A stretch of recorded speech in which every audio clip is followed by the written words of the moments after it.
गणेशाय नमः। परब्रह्मात्मने नमः। वेदपुरुषाय नमः। महालक्ष्म्यै नमः। महासरस्वत्यै नमः। श्रीगुरुचरणकमलेभ्यो नमः। गजाननं भूतगणादिसेवितां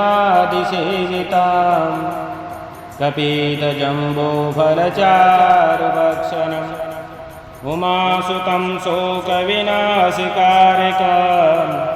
नमामि विघ्नेश्वरपादपङ्कजं। सर्वमङ्गलमाङ्गल्ये शिवे सर्वार्थसाधिके शरण्ये त्र्यम्बिके गौरी नारायणी नमोऽस्तुते। वन्दे देवयुमापतिं सुरगुरुं वन्दे जगत्कारणं वन्दे वनगभूषणं मृगधरं वन्दे पशूनापतिं वन्दे सूर्यसकाशवह्नयनं वन्दे मुकुन्दं प्रियं वन्दे भक्तजनाश्रयं च वरदं वन्दे शिवशङ्करम्। श्री शिव महापुराण महात्म्य अथ तृतीयोऽध्याय। चंचुला का पाप से भय और संसार से वैराग्य। ओम नमः शिवाय ओम नमः शिवाय हरे हरे भोले नमः शिवाय नमः शिवाय ओम नमः शिवाय हरे हरे भोले नमः शिवाय नमः शिवाय ओम नमः शिवाय हरे हरे भोले नमः शिवाय। बोलिए शंकर भगवान की जय। सोनको वाचा सुत सुत महाभागा सर्वज्ञो यसी महामते तवत्त प्रसादात् कृतार्थो अहम पुनः पुनः। सोनक जी बोले, हे महाभाग सूत जी, आप सर्वज्ञ हैं। आपके कृपा प्रसाद से मैं बारंबार कृतार्थ हुआ। इस इतिहास को सुनकर मेरा मन अत्यंत आनंद में निमग्न हो रहा है।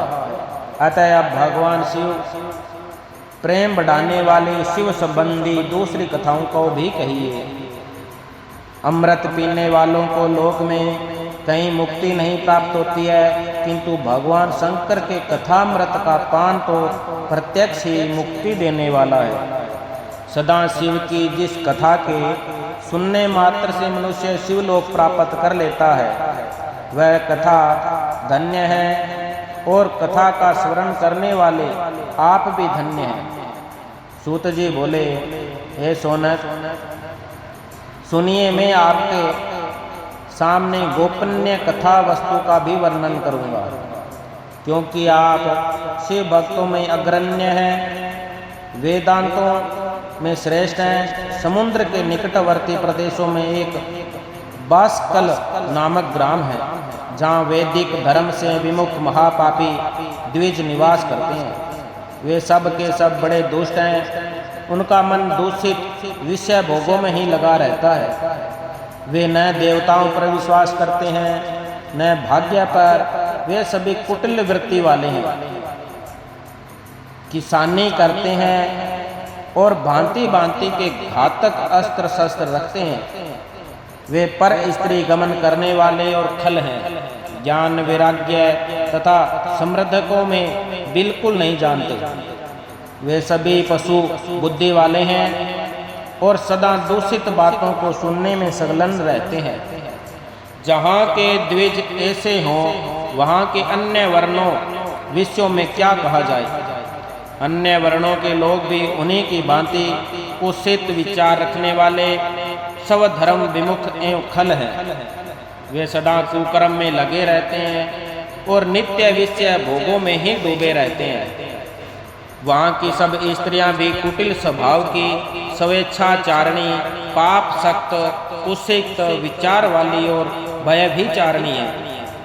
वे सद्व्यवहार तथा सदाचार से सर्वथा शून्य हैं। कुंजनों के निवास स्थान उस बासकल नामक ग्राम में किसी समय एक बिंदुक नामक धारी ब्राह्मण रहता था। वह बड़ा अधम था, वह दुरात्मा और महापापी था। यद्यपि उसकी स्त्री बड़ी सुंदर थी, तो भी वह कुमार्ग पर ही चलता था। काम वासनाओं में कुलुषित चित वह वेश्यागामी था। उसकी पत्नी का नाम चंचुला था। वह सदा उत्तम धर्म के पालन में लगी रहती थी, तो भी उसे छोड़कर वह दुष्ट ब्राह्मण कामाक्षत होकर वेश्यागामी हो गया था। इस तरह कुकर्म में लगे हुए उस बिंदुक के बहुत वर्ष व्यतीत हो गए। उसके स्त्री चंचुला काम से पीड़ित होने पर भी स्वधर्म नाशक के भय से क्लेश सहकर भी दीर्घ काल तक धर्म से भ्रष्ट नहीं हुई, परंतु दुराचारी पति के आचरण से प्रभावित होने के कारण काम पीड़ित हो आगे चलकर वह स्त्री भी दुराचारिणी हो गई। भ्रष्ट चरित्र वाली वह कुमार्गामिनी अपने पति की दृष्टि बचाकर रात्रि में चोरी छिपे अन्य पापी जार पुरुषों के साथ रमण करने लगी। हे मुने, एक बार उस ब्राह्मण ने अपनी उस दुराचारणी पत्नी चंचुला को कामक्त होकर पर पुरुष के साथ रात्रि में सरगर्त देख लिया। उस दुष्ट तथा दुराचार में आसक्त मन वाली पत्नी को रात में पर पुरुष के साथ व्यभिचार देखकर वह क्रोध पूर्वक वेग से दौड़ा। उस दुष्ट बिंदुक को घर में आया, जानकर वह कपटी व्यभिचारी तेजी से भाग गया। तब वह दुष्टात्मा बिंदुक अपनी पत्नी को पकड़कर उसे डांटता हुआ मुक्तियों से बार बार पीटने लगा।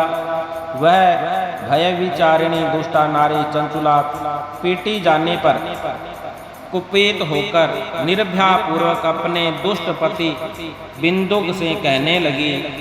चंचुला बोली, मुझ पति परायणा युवती पत्नी को छोड़कर आप कुबुद्धिवश प्रतिदिन वेश्या के साथ इच्छा अनुसार रमण करते हैं। आप ही बताएं कि रूपवती तथा कामक्त चित्त वाली मुझ युवती को पति संसर्ग के बिना क्या गति होती होगी। मैं अत्यंत सुंदर हूँ तथा नव यौवन से उन्मत्त हूँ। आपके संसर्ग के बिना व्यथित चित्त वाली में काम्यजन्य दुखों को कैसे सह सकती हूँ।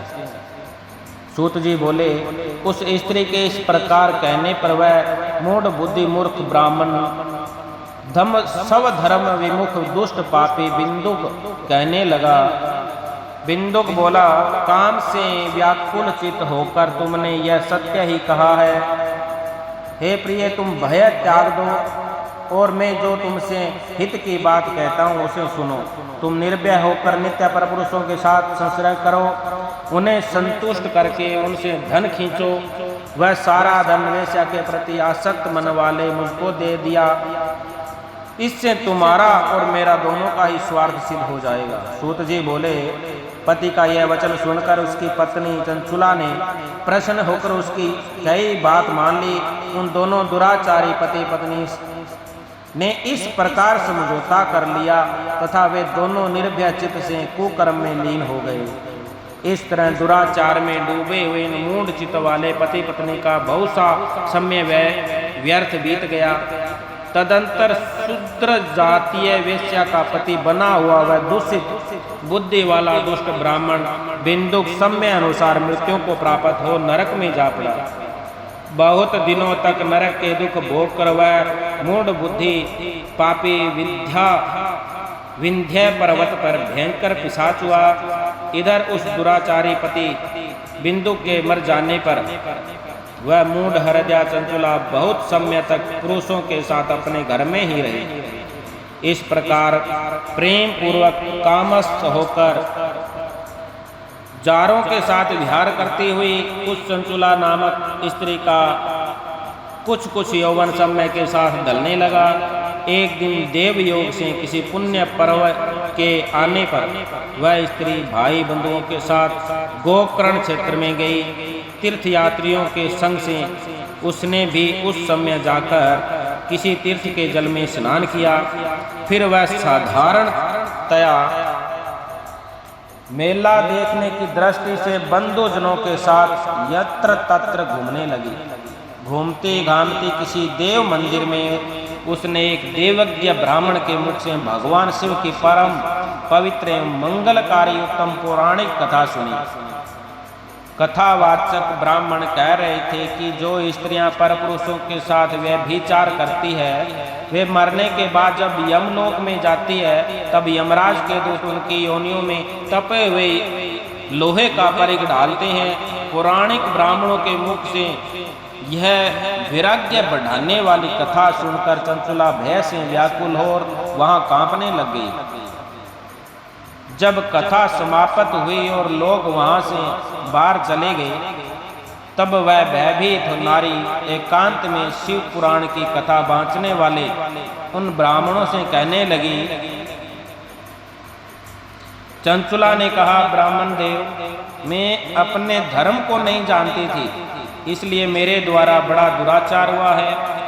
स्वामी, इसे सुनकर मेरे ऊपर अनुकंपा कृपा करके आप मेरा उद्धार कीजिए।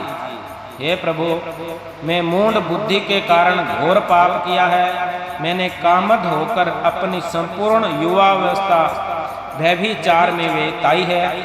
आज वैराग्य रस से ओत प्रोत आपके इस प्रवचन को सुनकर मुझे बड़ा भय लग रहा है। मैं कांप उठी हूँ और मुझे इस संसार से वैराग्य हो गया है। मुझे मूढ़ चित्त वाली पापनी को धिक्कार है। मैं सर्वथा निंदा के योग्य हूँ।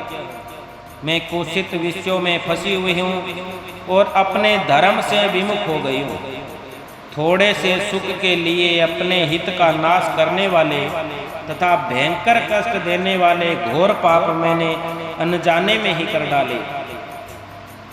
हाय, न जाने किस किस घोर कष्टदायक दुर्गति में मुझे पड़ना पड़ेगा और वहाँ कौन बुद्धिमान पुरुष कुकर्म में मन लगाने वाली मुझ पापनी का साथ देगा।